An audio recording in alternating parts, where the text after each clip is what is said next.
In a world filled with uncertainty, loss, and brokenness, there is a promise that stands firm. God will restore you. His love is unwavering, and His power to heal is limitless. When life feels like it's falling apart, remember that God's restorative work is not only for the world, but for you personally. The Bible reminds us, in Joel 2, verse 25, "I will restore to you the years that the swarming locust has eaten." No matter what you've lost, no matter how broken you feel, God's restoration is within reach. His promise to heal and renew is true for everyone who believes. But here's the question that lingers. Are you ready for God's restoration to transform every part of your life? But before we get to our topic, let's listen to the restoration of Israel. We can read in Ezekiel 37 verses 1 to 14. In this passage, the prophet Ezekiel finds himself in a vision, taken by the Spirit of the Lord to a valley filled with dry bones. The scene is bleak and desolate. These bones are not just scattered, they are dry, signifying that they have been there for a long time, without any hope of revival. The bones represent the Israelites, who are in exile, separated from their homeland, and feel spiritually dead, cut off from God's promises. God asks Ezekiel, "Son of man, can these bones live?" Verse 3. Ezekiel responds wisely, saying, "O sovereign Lord, you alone know." This shows his recognition that only God has the power to bring life to what seems hopeless.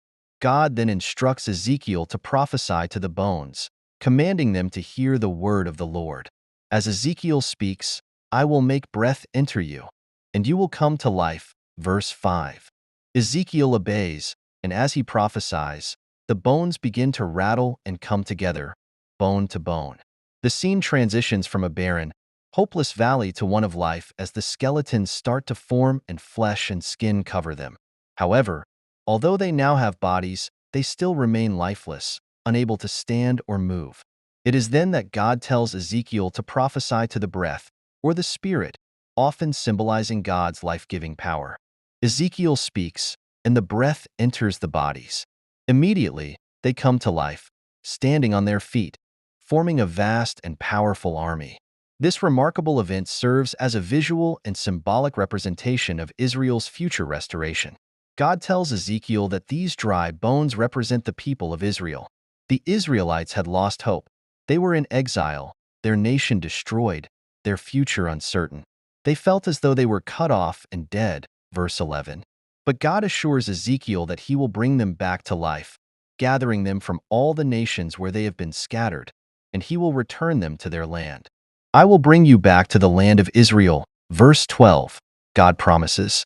This promise speaks not only of physical restoration to their homeland, but also of spiritual renewal. The breath of God symbolizes the renewal of the spirit of Israel, restoring their relationship with Him. The people will no longer be spiritually dead or disconnected from their purpose, but they will be made whole again.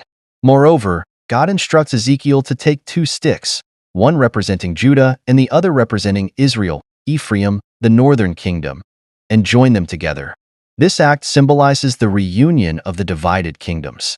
After the death of King Solomon, the kingdom of Israel was split into two: the northern kingdom, Israel or Ephraim, and the southern kingdom, Judah. These two kingdoms had been separated for centuries, but God's promise here is that He will reunite them, making them one people again under His reign. God further affirms that David, a descendant of Judah, will be their king, symbolizing the coming of the Messiah, who would reign over a united Israel. This refers to the fulfillment of the covenant promises made to David, where a descendant of his would rule over God's people forever. "They will be my people, and I will be their God." Verse 23 signifies the renewed covenant, where God's presence will dwell among them forever. Finally, God declares that His sanctuary, His holy presence, will be established in their midst forever. Verse 27. This would be a sign of God's permanent relationship with His people, a future where they would never again be separated from His presence. God promises restoration in every area of our lives, offering healing and renewal in ways that go beyond our understanding. His work of restoration touches all aspects of our being, spiritually, emotionally, mentally, and even physically. Here are 5 ways He works to restore us, bringing transformation and wholeness to our lives. often in the most unexpected and profound ways. The number one, healing from pain and loss. In Ezekiel's vision, the dry bones represent the Israelites who had experienced immense pain and loss through their exile. The bones, described as being very dry, symbolize the deep spiritual and emotional despair of God's people. Yet, God speaks to the hopelessness of their situation, asking if the bones can live again, showing that healing from pain and loss is possible through His power. Just as God promises to bring life to the dry bones, He offers healing to those who feel broken and hopeless. When life causes emotional pain, grief, or heartbreak, it can feel overwhelming and isolating, as though the weight of the world is too much to bear. Yet, in the midst of these trials, God promises to heal and restore you, offering a path toward renewal and peace. His healing is not just a superficial balm, but a deep, transformative touch that reaches both your heart and spirit. Where there was once confusion, anxiety, and inner turmoil, He brings a sense of calm, reassurance, and peace that transcends understanding. God's love is powerful enough to mend what feels irreparable, restoring hope and faith even in the darkest moments. He can replace your sorrow with joy, filling your life with the strength to move forward and the assurance that, no matter how broken you may feel, He is there to help you rebuild and find new purpose. Through His grace, you are never alone, and His promise of healing is a constant reminder that no hurt is beyond His ability to transform. In Psalm 147 verse 3, He heals the brokenhearted and binds up their wounds. This verse shows that God is close to those who are emotionally hurt, offering healing to the brokenhearted. It speaks of God's tender care in mending the deep wounds we carry from pain, disappointment, or loss. Just like a doctor carefully treating a physical injury, God gently binds up our emotional wounds, bringing comfort and restoration. Imagine a person who has just lost their job. They're struggling with feelings of worthlessness, sadness, and uncertainty about the future. Their heart feels broken, and they don't know where to turn. In this moment, Psalm 147 verse 3 brings comfort, reminding them that God is close to their pain. Over time, as they pray and lean into their faith, they begin to feel a sense of peace and hope returning. Though their situation hasn't immediately changed, they begin to experience emotional healing and find new opportunities, knowing that God is with them, tending to their wounded heart. In Isaiah 61 verse 1, "The Spirit of the Sovereign Lord is on me, because the Lord has anointed me to proclaim good news to the poor. He has sent me to bind up the brokenhearted, to proclaim freedom for the captives and release from darkness for the prisoners." In this verse, Jesus speaks of His mission to heal those who are emotionally and spiritually broken.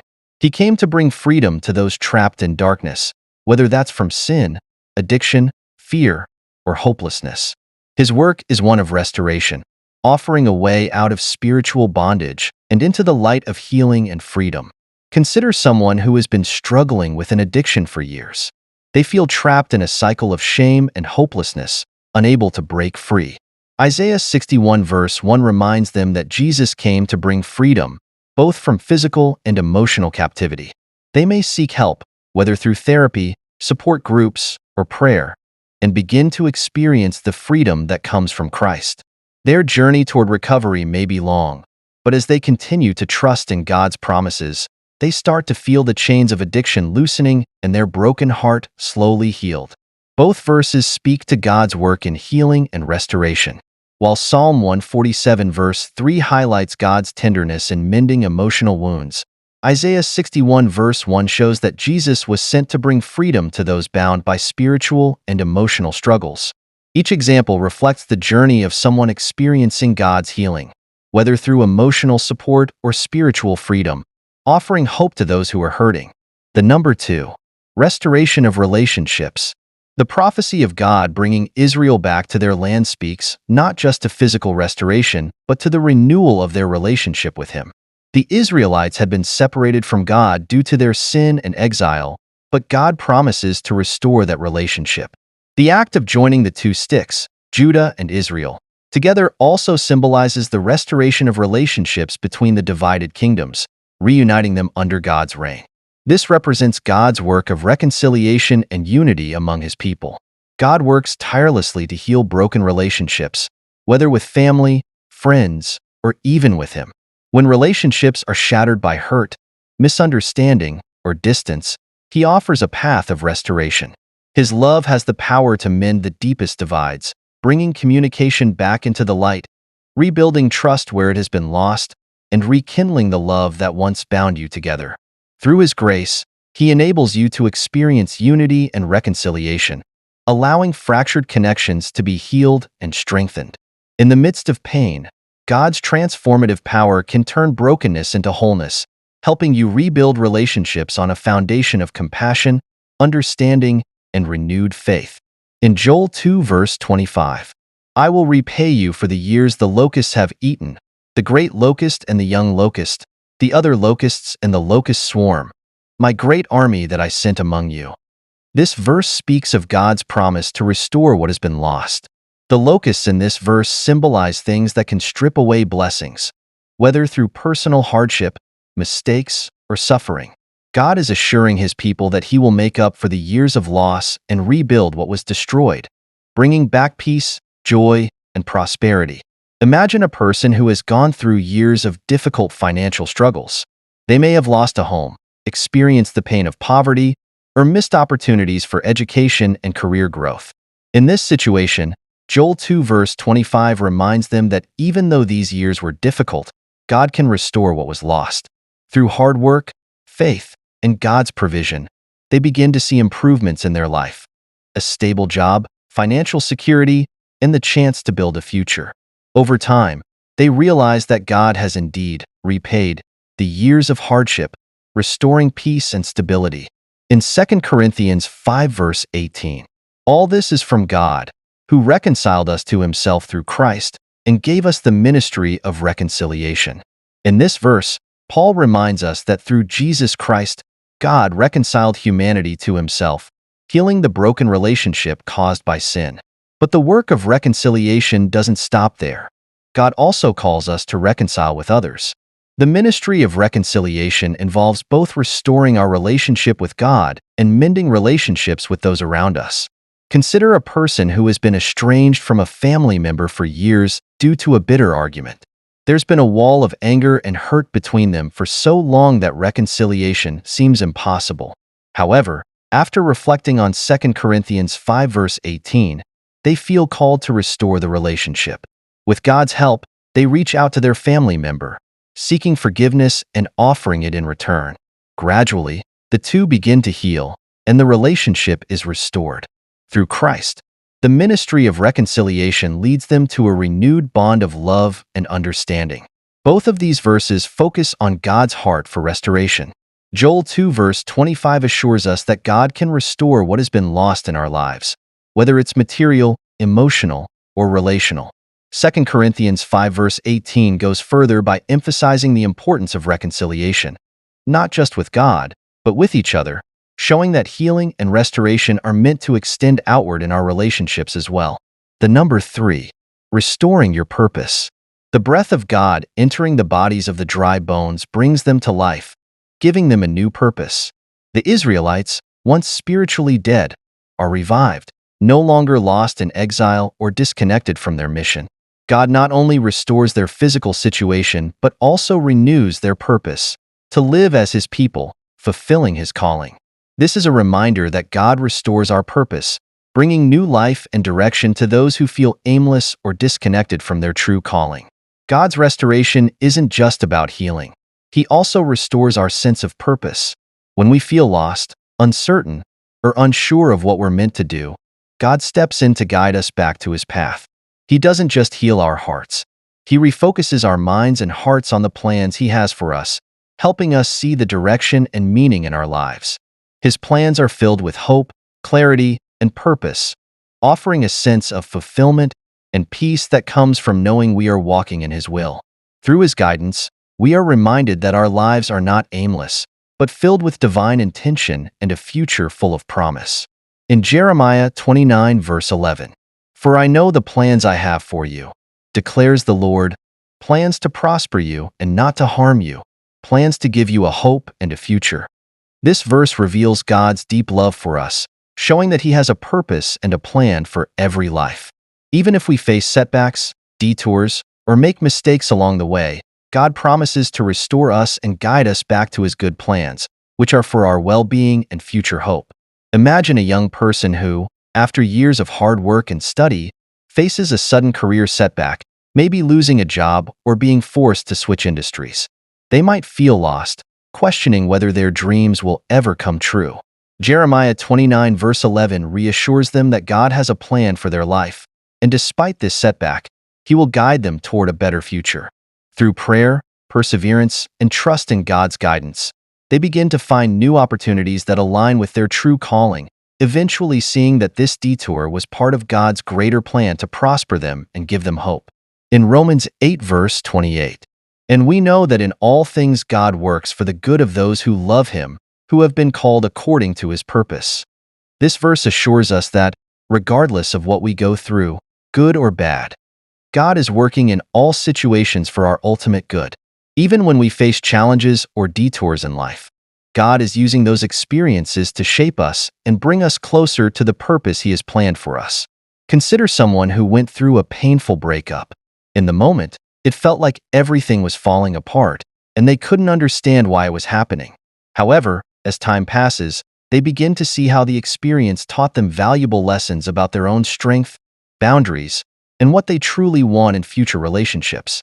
They eventually meet someone who aligns perfectly with their values, and they realize that the hardship led them to a deeper understanding of themselves and a better future. Romans 8 verse 28 affirms that even through difficult times, God is working behind the scenes, using every situation to bring about His good purpose in their life. Both verses highlight God's ability to work in our lives, even through challenges. Jeremiah 29 verse 11 speaks to the specific, wonderful plans God has for us, ensuring us that He will restore and lead us back to His purpose when we lose our way. Romans 8 verse 28 assures us that even in times of difficulty, God is orchestrating all things for our good, bringing us closer to His perfect plan for our lives. The number 4. Renewing your strength. As the bones come together, flesh and skin are restored, and the breath enters the bodies, they stand up as a vast army. This act symbolizes the renewal of strength, both physically and spiritually. The Israelites, once defeated and weak in exile, are now revived and empowered to stand strong.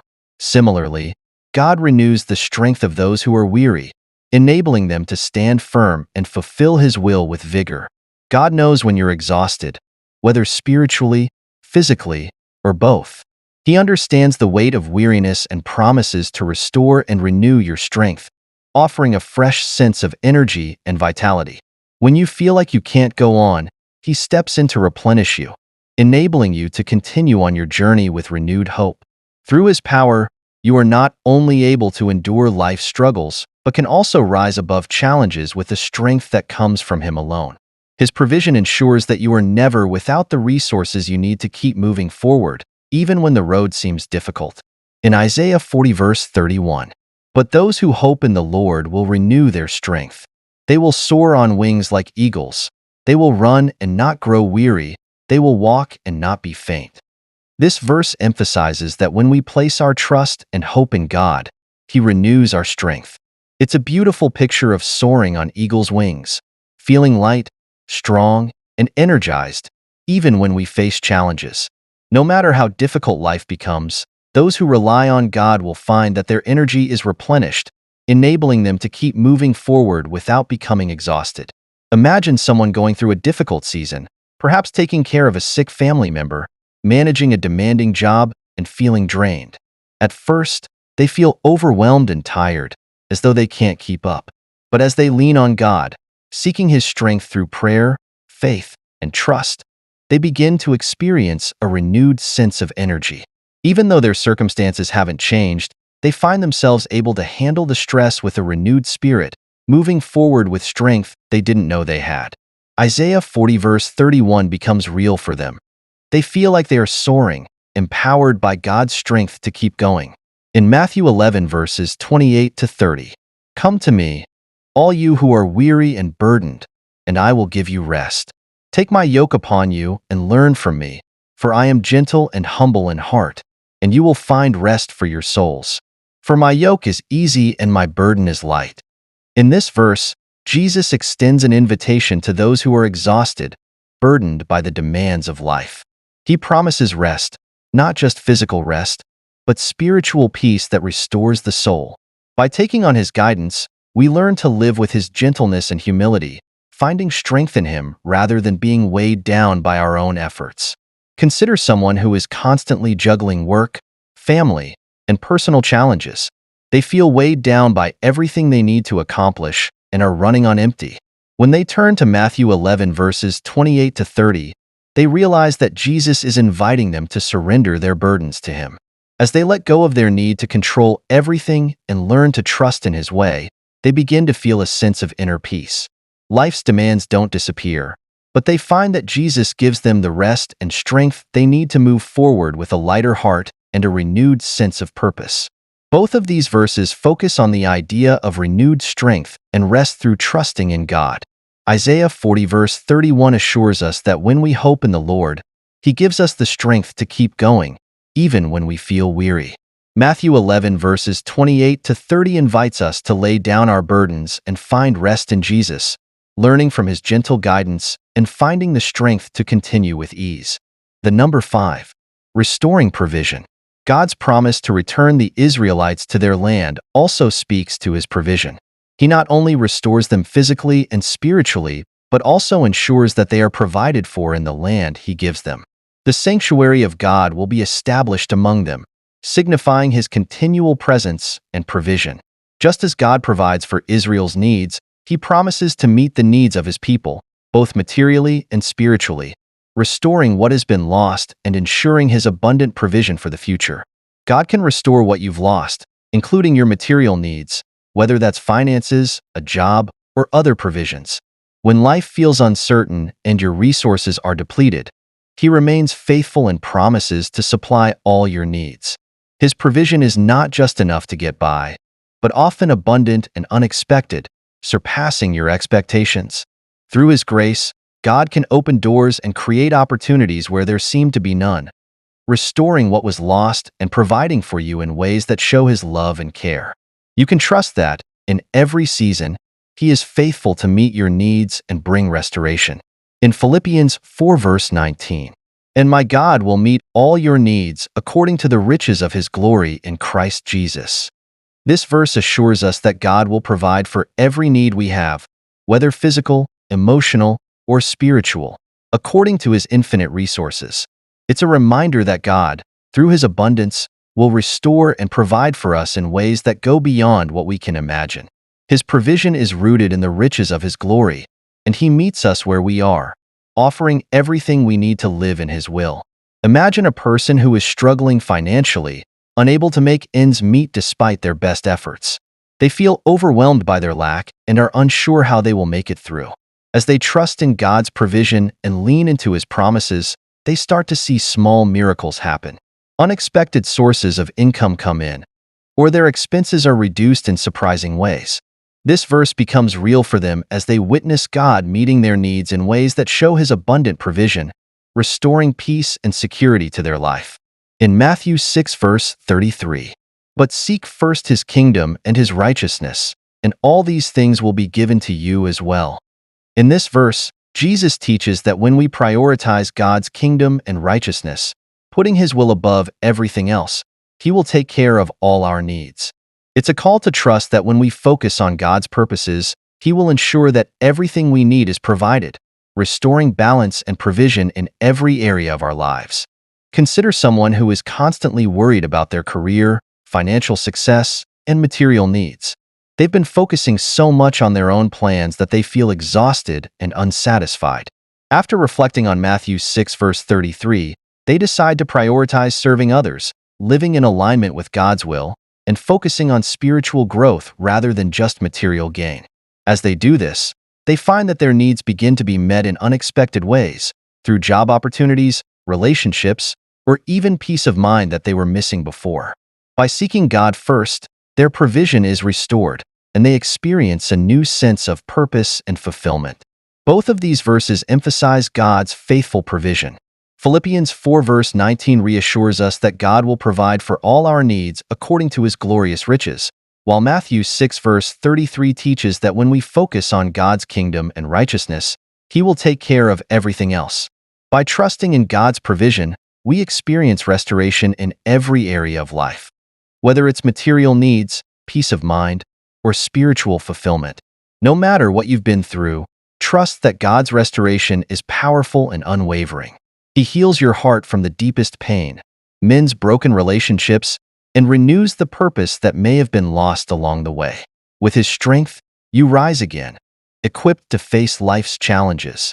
And in his grace, provision will come, beyond what you can imagine. Keep faith in the restoration he promises, for his love will always restore you to the fullness of life he intended.